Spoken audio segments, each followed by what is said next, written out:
Assalamualaikum warahmatullahi wabarakatuh.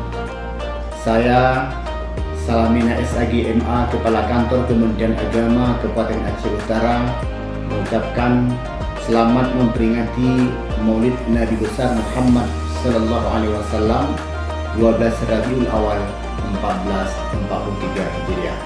Mari senantiasa kita meneladani Rasulullah Sallallahu Alaihi Wasallam seraya menghayati kembali pesan Rasul ketika khutbah Haji Wada. Demikian, wassalamualaikum warahmatullahi wabarakatuh.